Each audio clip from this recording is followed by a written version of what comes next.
Welcome to রাউতবাগান। আজকে শুরু হতে চলেছে প্রলয় কাপ, যা শুরু হওয়ার আগে অনেক প্রলয় নিয়ে এসেছে আমাদের ওপর দিয়ে। তা আমাদের সাথে এখন দাঁড়িয়ে আছে প্রলয় কাপে অংশগ্রহণকারী টিমের সদস্য রূপম দেবনাথ। এছাড়াও আমাদের গ্রুপেরও একজন খুব গুরুত্বপূর্ণ মেম্বার, নিজেও একজন খুব ভালো অলরাউন্ডার। তো উনি কি বলতে চাইছেন একটু শুনে নিই। আমরা আজকে অনেক বাধা বিপত্তি পেরিয়ে, প্রাকৃতিক দুর্যোগ পেরিয়ে রাউতবাগানে উপস্থিত হয়েছি, যাতে আমাদের প্রলয় কাপ ভালো মতো সম্পন্ন করতে পারি। আশা করব যে আজকের দিনটা এবং আজকের টুর্নামেন্টটা খুব ভালোভাবে হবে। ধন্যবাদ। ধন্যবাদ রূপমকে। আমরা এবার পাশে পেয়ে গেছি আরেকজন প্রতিভাবান খেলোয়াড় শুভজিৎকে। সেও এই দলেরই একজন সদস্য এবং এই গ্রুপেরও একজন গুরুত্বপূর্ণ সদস্য। রূপমদার বিরোধী টিমে রূপমের বিরোধী টিমেও কাজ করছে, তো তারও একটু মতামত শুনে নিই আমরা। রূপমদা যেটা বললো যে অনেক বাধা বিপত্তি পেরিয়ে আজকে আমরা খেলতে নেমেছি। এখন একটাই টার্গেট, আমাদের খুব ভালো করে খেলা হোক এবং আমরা যাতে চ্যাম্পিয়ন হই, এটাই আমাদের একমাত্র আশা। এবং বৃষ্টি যাতে আর না আসে। হ্যাঁ, সেটাই সবচেয়ে বড়, বৃষ্টি যাতে আর না আসে। এত সুন্দর মাঠে আমরা খেলার সুযোগ পেয়েছি। জলপাইগুড়ি আর কোনো মাঠে এরকম নেই যে একটুও জল নেই, প্রত্যেকটা মাঠে জলে জলাকার। একমাত্র আশীর্বাদ এই আমাদের এই মাঠ, যে বর্ষাকালে এই মাঠে আমরা খেলতে পারবো। এত সুন্দর সুযোগে আমরা আর হাতছাড়া করতে চাই না। খুব তাড়াতাড়ি খেলা শুরু হোক, এটাই চাই। এবং আর বৃষ্টি যাতে না হয়, একদম বরুণদের কাছে এটাই প্রার্থনা। ব্যাকগ্রাউন্ডে এটা বলতে আরো কিছু যদি মাঠটা দেখিয়ে দিয়ে আমি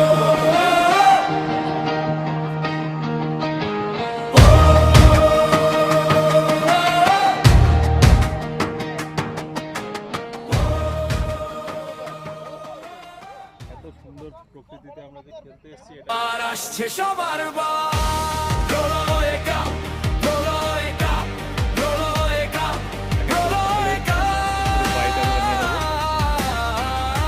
আমাদের মধ্যে আজকে উপস্থিত হয়েছেন বর্ষিয়ান খেলোয়াড় এবং অসাধারণ উইকেট কিপার সম্রাট সেনগুপ্ত মহাশয়।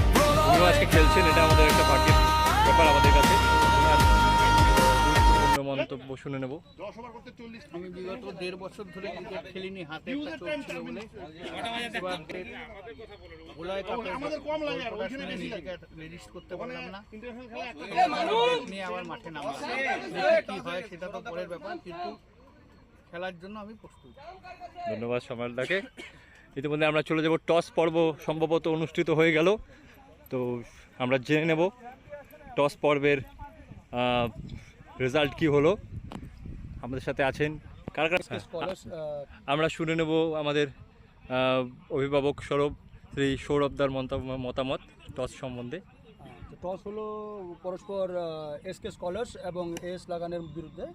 তো এসকে স্কলার্স টস জিতেছে এবং টসে জিতে ফিল্ডিং করার ডিসিশন নিয়েছে। তো আশা করি একটা সুন্দর খেলা উপভোগ করতে যাচ্ছি আমরা।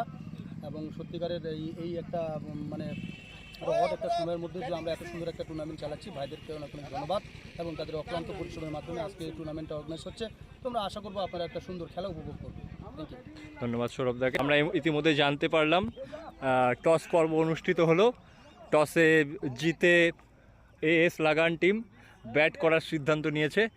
আমরা পেয়ে গেছি পাশে এস লাগান টিমের একজন গুরুত্বপূর্ণ সদস্য। আচ্ছা, তার আগে আমরা আমাদের আরেকজন প্রতিভাবান খেলোয়াড়, ব্রাদার্স 11-এর একজন অন্যতম সদস্য। আমাদের 2 নম্বর খেলা, আমরাও ভালো খেলার চেষ্টা করব। আপনারা যারা যারা দেখছেন তাড়াতাড়ি মাঠে চলে আসুন এবং এনজয় করুন। Thank you. চলো। হ্যাঁ, সুজিত দা এবং মানুষ যাচ্ছেন পিচটি তৈরি করার জন্য। আমরা ইতিমধ্যে পেয়ে গেছি আমাদের অভিজ্ঞ খেলোয়াড় এবং আমাদের অভিভাবক সুলভ শ্রী আবির মিত্র মহাশয়কে। ওনার কিছু গুরুত্বপূর্ণ বক্তব্য শুনে নেব।